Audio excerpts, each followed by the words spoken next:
Good afternoon. Today we shall be discussing the opening of Aphra Behn's play The Rover.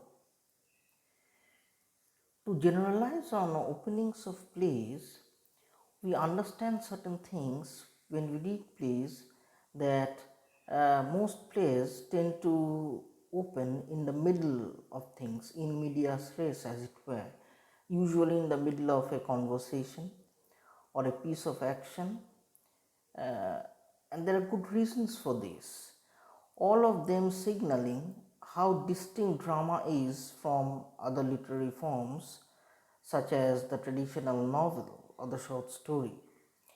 Drama is predicated on action. For the plot to move forward, for characters to clash, to conflict, and to come together during the short space of the performance time, the narrative and dramatic structure must foreground action and conflict. The audience needs to be involved and engaged from the beginning, and the best way possibly of doing this is to plunge into the middle of a situation, encapsulating the themes and conflicts of the whole play. We are then ready to recognize such themes as they develop with interest as the audience, and often encouraged from this very early stage to take sides or to emote with a few characters. In studying a play, we should remember that it is a performance or a three-dimensional production and not just a flat text on the page. To help think in this way, it is important that we ask ourselves how the words work in the theatrical context, how the characters moving around the stage, if at all they do, how do costume setting and lighting affect meaning that is generated in a play. Are the explicit stage directions or are the implicitness that is there in a dialogue contributing factors enough in our understanding of the play?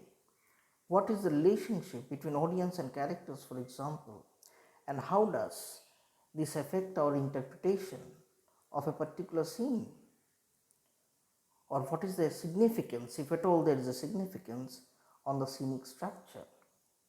These are all issues which are to be considered while we consider evaluating or even plainly reading or critically approaching a play, more so a play such as The Rover.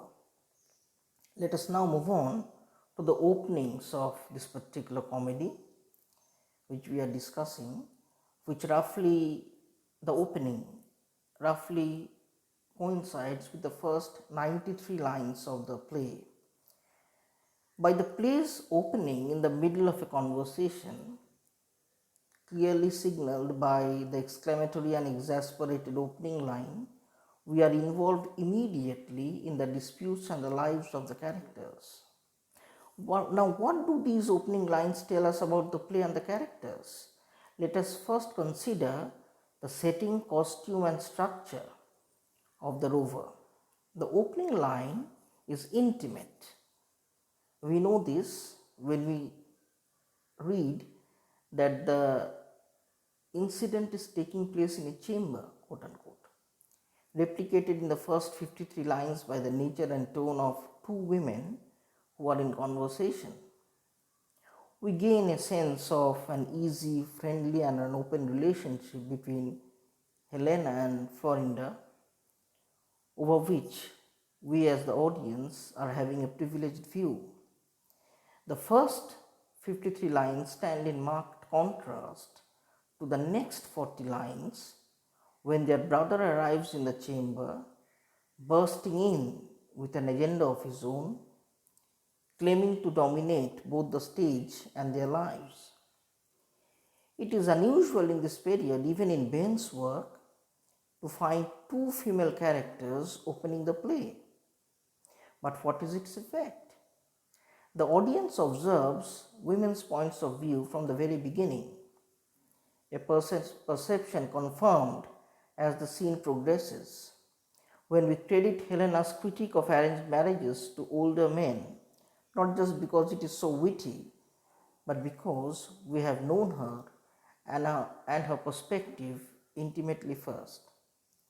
The scenic division between women alone and then men invading mirrors both themes and events which occur later in the play and establishes a point of view on those themes and events for the audience.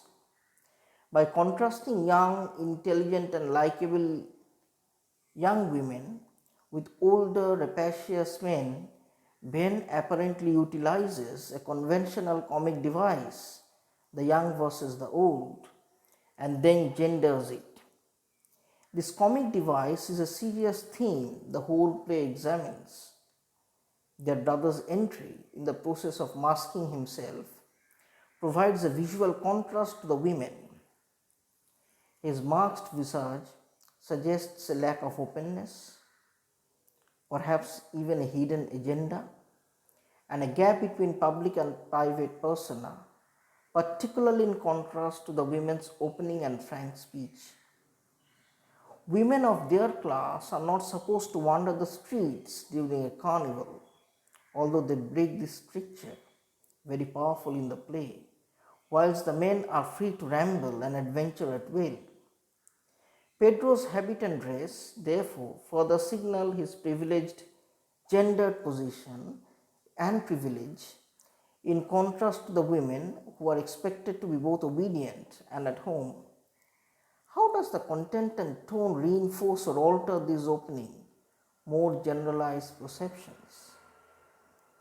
The conversation between Helena and Florinda addresses the intimate and emotional subject of love and lovers and is conducted in a tone which is both loving and humorous. Neither woman interrupts the other. We see there is no interruption at all in the first 53 lines of the play, but the pace of the dialogue is fast and mutually responsive. We gain a good sense of each woman's character and the differences between them. We find Helena teasing Florinda, who acts as an elder sister, from the opening exclamatory and half exasperated exclamation, "What an impertinent thing is a young girl bred in a nunnery," to the later, "Be not so wide." Florinda's initial reluctance to confide her love breaks down in the face of Helena's persistence. Character traits of reticence and outspokenness, respectively, which are repeated later in the play for both women. The intimate tone of the play's opening is emphasized by grammatical and syntactical forms.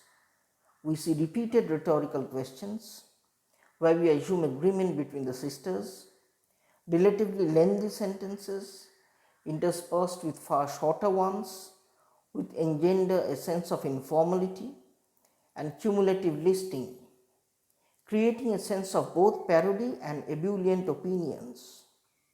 Stage directions are incorporated into the dialogue. For example, we get to know of Florinda's blush or Pedro's entrance in the dialogue itself, which adds a sense of rapid movement to the scene and enables actors to use dialogue to naturally construct and direct their physical actions and their intimacy. The tone and language of the second half of the extract differs in various and significant ways from those of the first half. We find Pedro speaking most frequently, although in the later part of the extract, Helena dominates in terms of volume of words. The women's language here is far more formal. They call their brother sir or my brother, whereas they call each other by their first names earlier. In the first part, Helena is silent and the elder sister alone speaks with her brother. This conforms to some sort of a dramatic convention of her time. Florinda's sentence construction is also much more formal than when she was alone with her sister.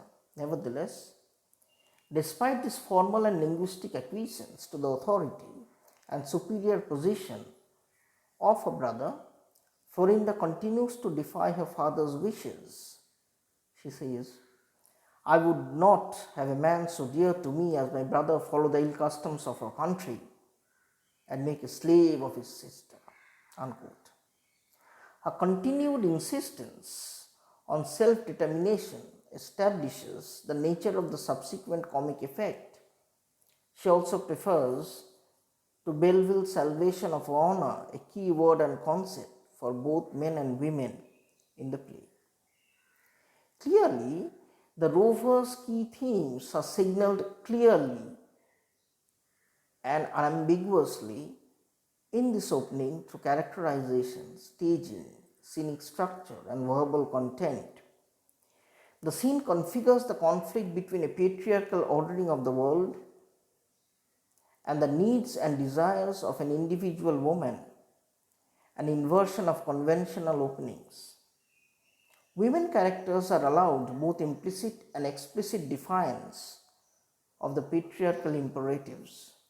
Florine attacks the ill customs, quote unquote, which make women slaves, whilst Helena parallels marriage to confinement. This explicit view on the patriarchal trade in women is made by characters with whom the audience is asked to sympathize.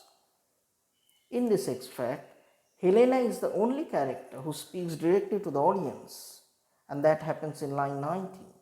The play's opening, therefore, explicitly signals a radical attack on contemporary conventions.